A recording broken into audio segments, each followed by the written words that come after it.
ಕಳೆದ ವಿಧಾನಸಭಾ ಚುನಾವಣೆಯಲ್ಲಿ 136 ಸ್ಥಾನಗಳನ್ನು ಕಾಂಗ್ರೆಸ್ ಪಡ್ಕೊಳ್ಬೇಕಂತಂದ್ರೆ ನಾವು ಕಾಂಗ್ರೆಸ್ಸಿಗರಾಗಿ ಶೋಷಿತ ಸಮುದಾಯ ಗಟ್ಟಿಯಾಗಿ ಕಾಂಗ್ರೆಸ್ ಪಕ್ಷದ ಜೊತೆ ನಿಂತು ಬರೋ ಕಾರಣಕ್ಕಾಗಿ ಸ್ಪಷ್ಟ ಬಹುಮತ ಬರೋದಕ್ಕೆ ಸಾಧ್ಯ ಆಗಿದೆ.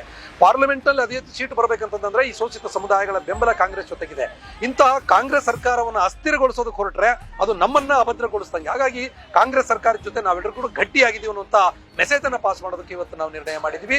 ಸಿದ್ದರಾಮಯ್ಯವ್ರನ್ನ ಕಾಂಗ್ರೆಸ್ ಸರ್ಕಾರವನ್ನು ದುರ್ಬಲಗೊಳಿಸೋದಕ್ಕೆ ಏನಾದ್ರೂ ನೀವು ಈ ಪಾದಯಾತ್ರೆಯನ್ನು ದುರ್ಬಳಕೆ ಮಾಡಿಕೊಂಡ್ರೆ, ನಮ್ಮ ಪಾದಯಾತ್ರೆ ಏನಾದ್ರೂ ಪ್ರಾರಂಭ ಮಾಡ್ತಂತಂದ್ರೆ ನೀವು ರಾಜಕೀಯ ಸನ್ಯಾಸವನ್ನು ಸ್ವೀಕರಿಸಬೇಕು ಅನ್ನುವಂತ ಸ್ಥಿತಿ ನಿರ್ಮಾಣ ಆಗ್ತದೆ ಅನ್ನುವಂತ ಸಂದೇಶವನ್ನ ಬಿಜೆಪಿ ಮತ್ತು ಜೆಡಿಎಸ್ಗೆ ಕೊಡ್ತೀವಿ. ಇಡೀ ಈ ಮೈಸೂರಿನಲ್ಲಿ ನಡೆಯುವಂತಹ ಒಂದು ಸಮಾವೇಶವನ್ನು ಐತಿಹಾಸಿಕ ಸಮಾವೇಶವನ್ನು ಮಾಡ್ತೀವಿ.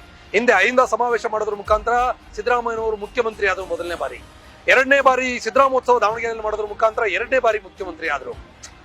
ಈಗ ನಾವು ಮತ್ತೆ ನೀವು ಸಿದ್ದರಾಮಯ್ಯನ ಅಧಿಕಾರದಿಂದ ಅಭದ್ರಗೊಳಿಸುವಂತ ಕಾಂಗ್ರೆಸ್ ಅನ್ನ ಸರ್ಕಾರವನ್ನ ನಾಶ ಮಾಡುವಂತ ಷಡ್ಯಂತ್ರವನ್ನು ಏನಾದರೂ ಬಿಜೆಪಿ ಮಾಡಿದ್ರೆ, ಬಿಜೆಪಿ ಮುಂದಿನ ದಿನಗಳಲ್ಲಿ ರಾಜಕೀಯವಾಗಿ ಸನ್ಯಾಸವನ್ನು ಶಾಶ್ವತವಾಗಿ ಸ್ವೀಕರಿಸುವಂತ ಸಂದೇಶವನ್ನು ಶೋಷಿತ ಸಮುದಾಯಗಳು ಕೊಡೋದಕ್ಕೆ ಅದಕ್ಕೆ ಬೇಕಾಗುವಂತ ಸಿದ್ಧತೆಗಳನ್ನು ಮಾಡ್ಕೊಳ್ತಾ ಇದ್ದೀವಿ.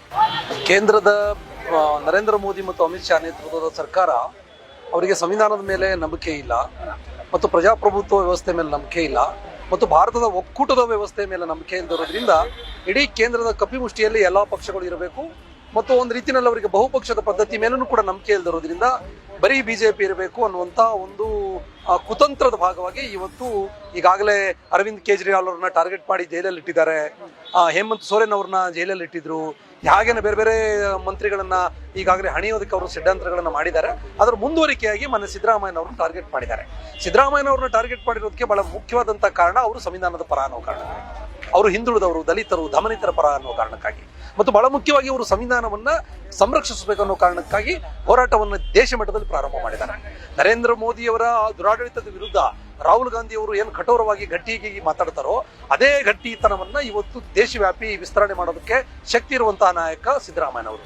ಸಿದ್ದರಾಮಯ್ಯನವರನ್ನ ನಾವು ಈ ತರ ಕಟ್ಟಿ ಹಾಕ್ಲಿಲ್ಲ ಅಂತಂದ್ರೆ ನಾವು ಕಷ್ಟ ಆಗ್ತದೆ ಅನ್ನುವಂಥದ್ದು ಭಯದ ಕಾರಣಕ್ಕಾಗಿ ಇವತ್ತು ಸಿದ್ದರಾಮಯ್ಯನವರ ಮೇಲೆ ಇಲ್ಲ ಸಲ್ಲದ ಆರೋಪಗಳನ್ನು ಮಾಡಿ ಟಾರ್ಗೆಟ್ ಮಾಡಿದ್ದಾರೆ. ಇದು ಓನ್ಲಿ ಸಿದ್ದರಾಮಯ್ಯ ಟಾರ್ಗೆಟ್ ಅಲ್ಲ, ಶೋಷಿತ ಸಮುದಾಯಗಳನ್ನೇ ಟಾರ್ಗೆಟ್ ಮಾಡೋದಕ್ಕೆ ಹೊರಟಿದ್ದಾರೆ. ಶೋಷಿತ ಸಮುದಾಯಗಳನ್ನು ಯಾಕೆ ಟಾರ್ಗೆಟ್ ಮಾಡ್ತಾರೆ ಅಂತಂದ್ರೆ, ಶೋಷಿತ ಸಮುದಾಯಗಳು ರಾಜಕೀಯ ಮುನ್ನಾಲಿಗೆಗೆ ಬರಬಾರ್ದು ಅನ್ನೋ ಕಾರಣಕ್ಕಾಗಿ ಇದನ್ನು ಮಾಡ್ತಾ ಇದ್ದಾರೆ. ದೇವರಾಜ ಅರಸೂರಿಗೆ ಇದೇ ರೀತಿಯಲ್ಲಿ ಮಾಡಿದ್ರು, ಬಂಗಾರಪ್ಪನವರು ಮಾಡಿದ್ರು, ಮೊಯ್ಲಿ ಅವರಿಗೆ ಮಾಡಿದ್ರು, ಧರ್ಮ್ ಸಿಂಗ್ ಅವರು ಮಾಡಿದ್ರು, ನಮ್ಮ ಬಸವಲಿಂಗಪ್ಪನವ್ರಿಗೆ ಮಾಡಿದ್ರು, ಮುಂದುವರಿಕೆಯಾಗಿ ಸಿದ್ದರಾಮಯ್ಯನವರು ಮಾಡಿದ್ದಾರೆ. ಆದ್ರೆ ಕರ್ನಾಟಕ ರಾಜ್ಯದ ಜನತೆ ರಾಜಕೀಯ ಜಾಗೃತರು ಇಂಥ ಷಡ್ಯಂತ್ರಗಳಿಗೆ ಬಲಿಯಾಗೋದಿಲ್ಲ ಅನ್ನುವಂತ ಮೆಸೇಜ್ ಅನ್ನು ಇವತ್ತು ನಾವು ಕೊಡ್ತಾ ಇದ್ದೀವಿ.